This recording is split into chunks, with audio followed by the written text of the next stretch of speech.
pricing is the most important decision that you make as a business. They say that pricing is a creative process. But in its truest sense, pricing is both an art and science, wherein the art qualifies and science quantifies. In today's episode of Beyond Frameworks, we talk with Professor Arvind Sahay about everything on the mechanics of the pricing process. Hello there. So I'd like to talk to you a little bit about pricing.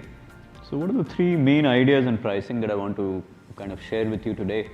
The first one is that pricing falls within an overall strategy of the firm. It's not divorced from or separate from the strategy. The second, of course, is that pricing is both an art and a science. And the third is that pricing is a process. More than the calculation of the price, pricing is a process within the firm. So let's start off with pricing. When we think about pricing for a firm, we normally say, let me calculate my costs.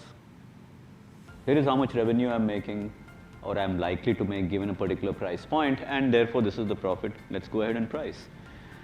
The whole idea but is not that I price to get a margin, but I price to be able to extract the necessary value from the customer. And this doesn't matter whether you are selling a commodity product like palm fatty acid distillate, which is a raw material for soap, or you are selling services on the internet through Flipkart or Amazon, or you are a super app on a platform.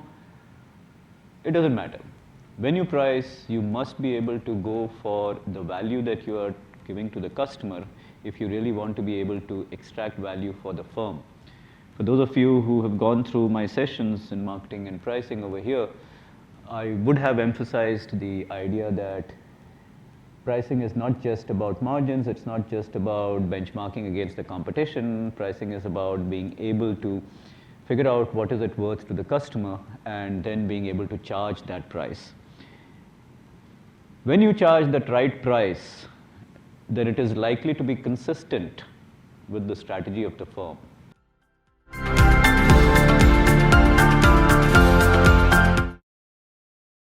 So what is the link between a firm's strategy and pricing? Very frequently, for those of you guys who are involved in business development, who are involved in being or doing pricing, one might sometimes get the feeling that, is what I'm doing actually helping the firm in any way? But there's something not quite right in what is happening. And that can be the case if the pricing process that you're following within the firm is not actually configured to be consistent with the strategy of the firm. If you're a Southwest airline, your strategy is to be able to give a low price to the customer. So the price has to be low by definition. So therefore the pricing problem is less about providing a particular level of price to the customer. It's simply about ensuring that your costs are at a level that allow you to price low to the customer. How low? Sometimes, you charge $30 for a price of an airline ticket from Dallas to New Orleans in Louisiana. That's not much more than what a Greyhound bus would charge you.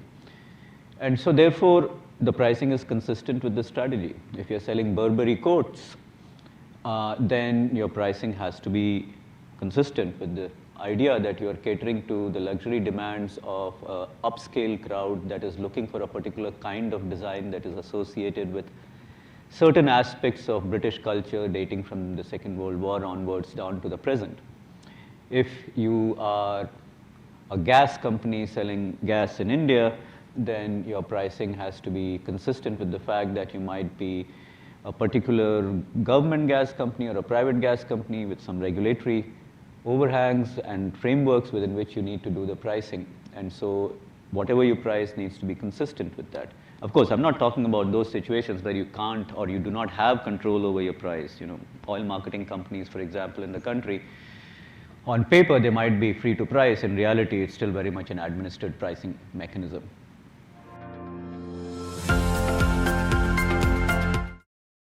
So is pricing an art or a science?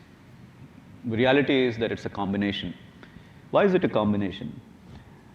If I want to calculate the costs as part of the pricing process, clearly I need to be able to figure out what the relevant costs are, what are the incremental costs, what is actually applicable to this particular pricing decision. sunk costs that I have incurred for some other actions are not relevant to this pricing decision. That's more or less a science.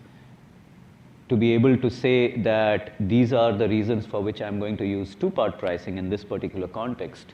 I'm setting up a super app for a large diversified corporation, and I want to be able to do a two-part pricing for some customers on one side of the platform. That is a science. I will have a very fairly well-defined justification for the whole process. This is my investment, this is how I'm going to cover my fixed cost, this is the value to the customer, and therefore this is the variable price that the customer has to pay according to the usage. And to that extent, therefore, there is a science that is associated with pricing. How is it an art? It is an art because at the end of the day, for every particular situation, there are multiple ways of pricing. I might be a coal company. I can price at a flat level. I can price on the basis of delivery and time, along with the quantity. I can price by the rake. Now, which one should I actually use for my particular customer is a function of the context, is a function of the company's requirements, is a function of the competition, is a function of what the customer wants. The 5 C's. Again, I hope I can remind you guys of the 5 C's if you have not already forgotten it. It's a function of the STPs and 4Ps. And in that sense, there is an element of judgment involved, right? There's an element of judgment. As soon as you're talking about judgment, the same data can lead to different judgments. So there is an element of art. There is an element of the ability of being able to put together disparate pieces of data that then come together in a particular price point.